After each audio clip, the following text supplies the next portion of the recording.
Greetings, my friends, and welcome to No Nonsense Metal Reviews. I'm George, and today I'm back with another underrated album review for you. Talking about an album which I personally really enjoy, and I just don't feel that enough people are talking about it. Don't feel this album gets the love and attention and the shared enthusiasm that it absolutely deserves. So, today's underrated album does come from a band that I have talked about before having an underrated album. But from delving back through their catalogue, revisiting a few albums that I maybe hadn't heard in a while, there was one that I found myself revisiting quite frequently recently, actually. One that I just thought, you know what, this is way better than I remember it being, and it's also way better than the reviews that I have read of it. Heard it getting some pretty negative feedback. Although I do think again this is one of those albums that over time people are gradually starting to appreciate it a bit more. And I am talking about the 1982, I think this is album number 5 actually, the 5th release then, Iron Fist, from the legendary rock and roll, punk, metal, whatever the hell you want to call them, just outright legends, Motorhead. Iron Fist is a fantastic album. I really, really enjoy it. I would not say, and I would not argue, that Iron Fist is their best album, because that would be pointless. We know that there are certain albums that have reached a certain status, reached a certain level of popularity within their catalogue, within their illustrious career, that tend to be the fan favourites. Overkill, Bomber, Ace of Spades, even the more recent albums, there's a lot of love out there for albums like Inferno or The World Is Yours. 1916 seems to be getting a lot of love these days. Maybe it's got something to do with Sabaton doing their cover of the 1916 title track. Don't know, just speculating. But another album that people seem to be revisiting a bit more, Bad Magic. They've repackaged or rebranded that as Seriously Bad Magic now, and again, there's a lot of good talk about that album. But Iron Fist is one that people aren't talking about enough, in my opinion. The title track is one of my favourite Motorhead songs. Absolutely. When I first heard that track, which was actually on the No Remorse compilation, I remember very vividly listening to Motorhead for the first time when I was about 12, something like that. I was very young, early teen, just getting into music, and borrowing the copy, and I actually have it in the collection here. In fact, I'll save the suspense and I'll reach for it. This ancient copy, Castle Classics, Motorhead No Remorse, borrowing my dad's copy. This is actually his that I have I've claimed it off him. I've given it a new home over the years. But listening to this and that Iron Fist title track, absolutely was just blown away by this whole thing. It was like nothing I had ever heard. Bearing in mind at the time, I was very much hooked on Slipknot and Bullet of My Valentine and Trivium and bands like that, Avenged Sevenfold, the big gateway bands, the more accessible bands. Maybe not Trivium, but absolutely love those guys. But anyway, this was like nothing I'd ever heard before. Just blew my mind, and Iron Fist was one that I just kept rocking out to. But the whole album is really solid. Second track, Heart of Stone, is solid. Again, it's just a solid Motorhead track. It's got Lemmy with his distinctive, iconic, legendary vocal style and his rumbling sort of lead, in effect, bass tones. You can just picture him when you listen to Motorhead's music with that iconic Rickenbacker bass, just playing it like a lead guitar. We've also got, of course, the legendary lineup. This is the final album to feature that legendary trio of Fast Eddie Clarke, Filthy Animal Taylor on drums, and the mighty Lemmy, of course. But Heart of Stone, absolute belter, classic Motorhead track. Then we've got I'm the Doctor, which is a hilarious rock and roll stomper. guaranteed to get you rocking and grooving. Then we've got Go to Hell, which is definitely a heavier number. That is one of the slightly darker, one of the slightly heavier Motorhead numbers. A very distinctive moment, a great one. Loser is a kind of a slower, slightly more somber, bluesy almost number. Very good though. Very good song. Very catchy. Fast and punky, we've got Sex and Outrage. Absolutely brilliant. America, which is a groovy rock and roller. A lot more of a rock vibe than an all-out kind of speed attack like we've got on In Moments on the previous albums. Certainly, notably on Ace of Spades, of course, the legendary album.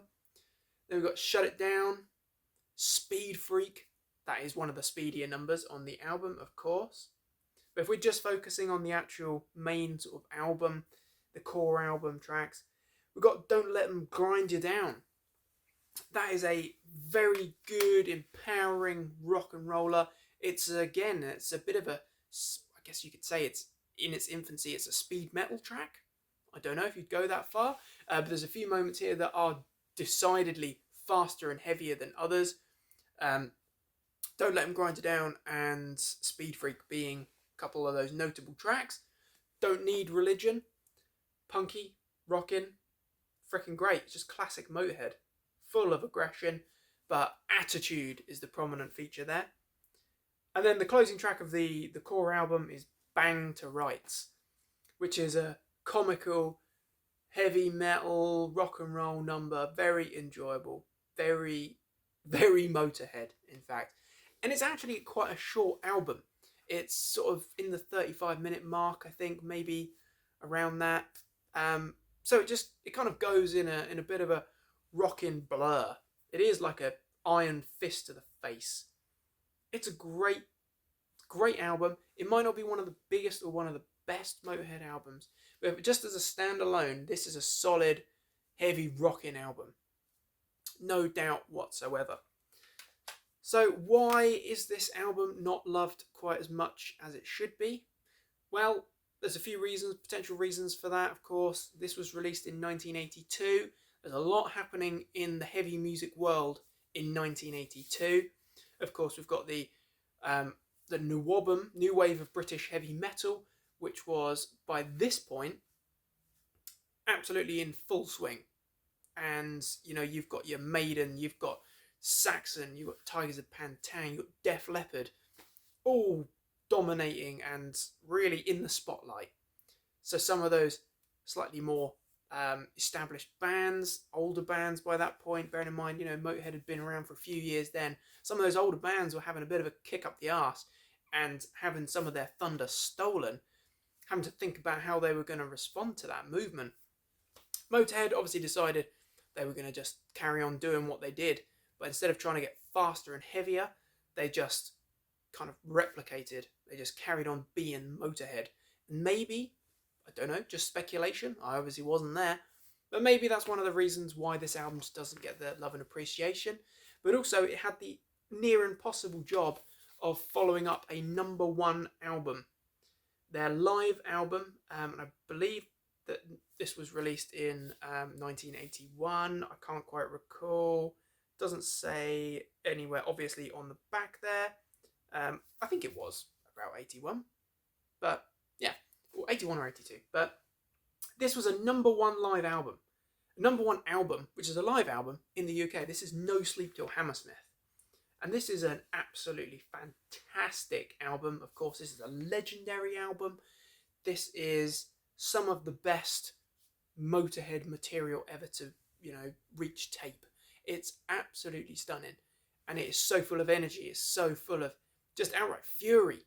And I do have a vinyl copy of it as well, which I should have dug out to show off. But this is actually the 40th anniversary reissued double disc package, which was, I believe it was a birthday present for me a few years back. But you had the challenge of trying to live up to and even surpass a number one album. And I think I read that Iron Fist did actually reach number 6.